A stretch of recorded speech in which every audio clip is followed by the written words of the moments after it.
Good morning, Father James coming back at you with Coffee with the Collars with Father Doug. And we are here as summer winds down, Padre. It's close. Man, it's been hot out there. Certainly has. Yeah, but the heat of August is a sign that school is about ready to start back up again. That's right. We're getting ready to start back up here at St. Louis, King of France Catholic feel the School. enthusiasm. I'm sure the kids are just overjoyed. Yeah, they're excited. They're back on the 13th. They want to learn. I know, they're going to be loving it. So I was over in the science laboratory checking on the fish. And one of the things that sometimes comes up in Catholic churches and Catholic schools is, how does faith and science mix? How do they blend together? Oftentimes in the secular world, people would think, oh my goodness, science has nothing to do with faith and faith has nothing to do with science. But that's not true at all. Particularly in our Catholic tradition, we have a long, centuries-old tradition of a rich embrace of science and faith. Sure. So Father Doug and I thought we'd talk to you a little bit this morning about just that, how science and faith come together on this journey in which we find ourselves. So, Padre, when we talk about science and faith, what are some of the things that you kind of gravitate toward, as you, no pun intended, as you think about how your faith and science kind of come together? Yeah. Well, I think the scientific enterprise is the enterprise of trying to understand the world. Trying to understand it in its order, in its variety, in its interrelationship with each other. And I think there's a way of understanding that as a religious quest, really. If we believe that God made the world, and He made the world to manifest His glory, then the world tells us something about the God who made it. And, that's why all of those metaphors are able to be found in Scripture. When we talk about the depths of the sea, and that telling us something about the profundity of God, or the heights of the heavens telling us something about God, or the brilliance of the sun. And so it's the idea is that the more we understand the world God made, it helps us learn something about the God who made it. And in fact, I think there's also a way of understanding it as science kind of has an affinity with religion. If you think that there's a God, a wise God, who loves order and harmony, who created the world, then you would expect that when you went out and observed the world, you were going to find patterns, you were going to find laws, you were going to find harmony, the whole harmony that science does in fact discover. But if you thought that the world was something that just inexplicably existed, it just accidentally happened, that it was meaningless, that there was no way to understand it, then why would you expect to find any of that? And in fact, if you get into kind of modern skeptical atheistic philosophy, sometimes it's very much as hostile to science as it is to religion. Sure. So another thing that I think that is interesting about that, you talk about kind of the hostility to science and religion, is that I think one of the big confusions in modern secular society is that there's this movement to sort of kind of worship the earth, environmentalism. And of course Pope Francis wrote an encyclical on that, Laudato Si, about care for the earth, this gift that God has given us. But Father Doug is so on when he says that, the created world is an opportunity for us to see the work of God. The earth is not God. God is God.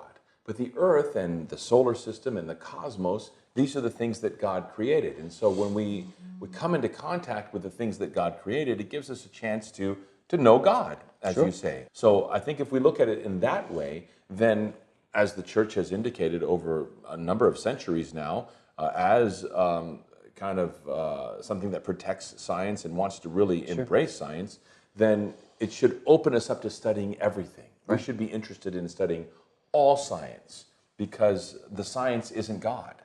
God is God. The science is what God gives us to know Him.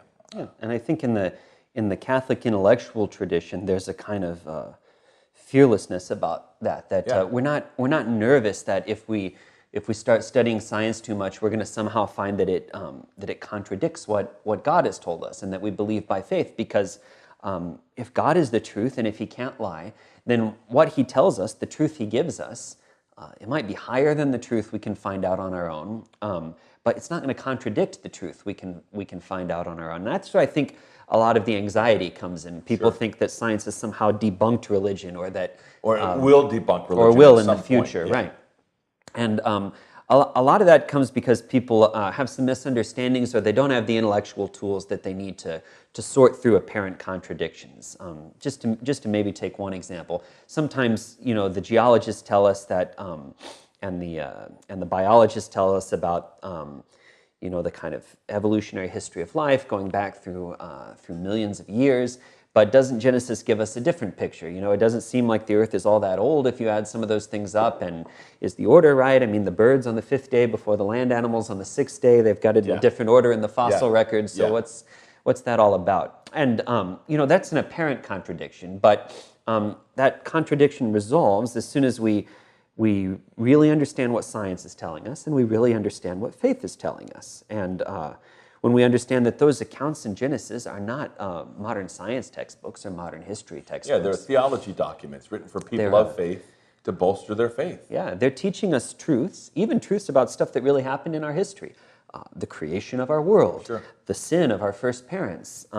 But a lot of times they use very stylized poetic language to tell us about it. The Hexameron, the account of creation in 6 days in Genesis, is a beautiful theological treatise on the order and beauty of and goodness of the world that God made. And it's not meant to give us the exact chronology or the exact length of time that everything took. It's more, actually has a higher purpose than that. Sure. So as you're going about your work, students, as you get back to school this year and you go into science class, don't freak out about it. Open yourself up to it, because these are ways for us to know and to love God.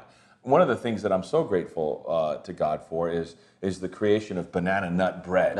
And so this banana nut bread came from Russell's Bakery, one of my favorite bakeries here in Austin. Padre, I recommend a slice for you. It's quite delicious.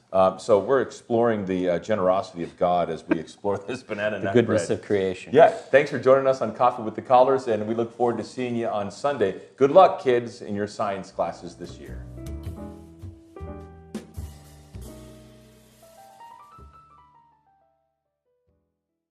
So if you're interested in some of these topics that we've been talking about faith and science, you want to look out for the King's Theology Institute starting in the fall. Our first course is called A Reason for the Hope That Is in You, and it's going to explore issues of faith and reason, of faith and science, of how it is that as an intellectually engaged person, you can put together a whole picture of truth that we know from different sources. So if some of this has intrigued you, I'd encourage you to check out that class when it comes along here, starting up in a few weeks. Yeah, those King's Theology classes are outstanding. Father Doug and Tom Karani and Betty Franceschi put those together in both English and in Spanish. So you don't want to miss those. They're outstanding classes. One of the things that you also don't want to